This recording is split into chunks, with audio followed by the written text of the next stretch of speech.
রাজনীতিতে good boy সন্ধানে যুক্তরাষ্ট্র সবসময় বাংলাদেশের রাজনীতিতে একটি তৃতীয় ধারার সৃষ্টির চেষ্টা করে। এই তৃতীয় ধারা সৃষ্টির চেষ্টা যুক্তরাষ্ট্রের আজকের নয়। 1975-এর পর থেকে যুক্তরাষ্ট্র রাজনীতিতে তৃতীয় ধারার চেষ্টা করছিল। জিয়াউর রহমানের শাসনামলেও যুক্তরাষ্ট্র অসন্তুষ্ট ছিল জিয়াউর রহমানের বিভিন্ন বিষয়ে।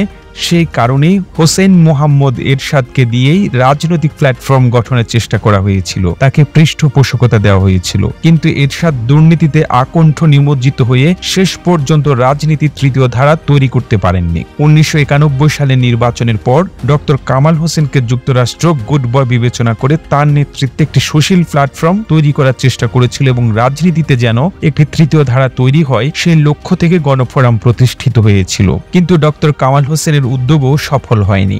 2006 সালেও ডক্টর মোহাম্মদ ইউনূসকে দিয়ে যুক্তরাষ্ট্র নতুন রাজনৈতিক দল গঠন করতে চেয়েছিল এবং সুশীল সমাজের বিভিন্ন ব্যক্তিকে জড়ো করে একটা বিকল্প রাজনৈতিক ধারার সৃষ্টির চেষ্টা করেছিল। কিন্তু সেই চেষ্টাতেও মার্কিন যুক্তরাষ্ট্র সফল হয়নি। এবার আবার রাজনীতিতে আরেকটি তৃতীয় ধারার সৃষ্টির গুঞ্জন রয়েছে।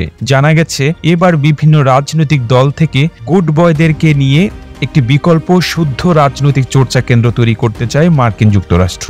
সেই প্রেসক্রিপশন নিয়ে বিভিন্ন রাজনৈতিক দলের নেতাদের সঙ্গে এগোচ্ছিল মার্কিন যুক্তরাষ্ট্রের বিভিন্ন পর্যায়ের কূটনীতিকরা। এই কারণেই রেজা কিবরিয়াকে পৃষ্ঠপোষকতা দেওয়া হয়েছিল। কিন্তু রেজা কিবরিয়া যে রাজনৈতিক নেতা হওয়ার যোগ্য না সেটা মার্কিন যুক্তরাষ্ট্র এখন ভালোভাবে অনুভব করছে। মার্কিন যুক্তরাষ্ট্রের বাংলাদেশস্থ প্রতিনিধি এবং যারা বাংলাদেশে সুশীল হিসেবে পরিচিত তারা এখন স্থির বিশ্বাসে উপনীত হয়েছেন যে বাংলাদেশের তৃতীয় ধারা এবং সুশীলদের স্বার্থ রক্ষার জন্য কোনো রাজনৈতিক প্ল্যাটফর্ম করতে গেলে এমন ব্যক্তিদের দরকার যাদের রাজনৈতিক সংশ্লিষ্টতা রয়েছে কিন্তু পাশাপাশি যারা গুড বয় হিসেবে পরিচিত। গুড বয় বলতে সুশীলরা বোঝাচ্ছেন এমন ব্যক্তি যাদের রাজনীতিতে কোনো নেতিবাচক ক্ষত নাই, যারা পরিচ্ছন্ন ইমেজের, দুর্নীতি বা অন্যান্য বিষয়ে যাদের কোনো নেতিবাচক বৈশিষ্ট্য সাধারণ মানুষের চোখে পড়ে না, এরকম ব্যক্তিদের মধ্যে থেকে বিভিন্ন রাজনৈতিক দল থেকে তারা গুড বয়দেরকে একত্রিত করে একটি তৃতীয় ধারা সৃষ্টির নীরব চেষ্টা করছে।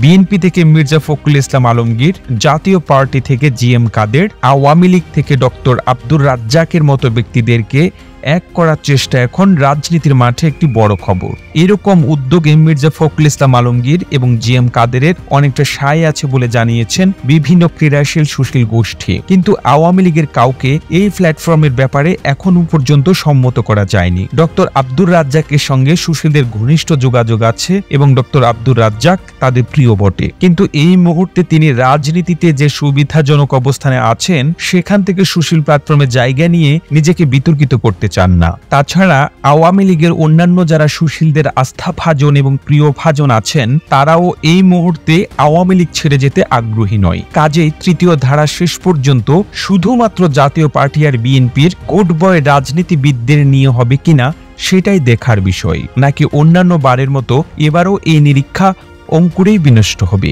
এই প্রতিবেদন তৈরিতে তথ্য ও উপাত্তের সাহায্য নেওয়া হয়েছে জাতীয় গণমাধ্যম বাংলা ইনসাইডার থেকে।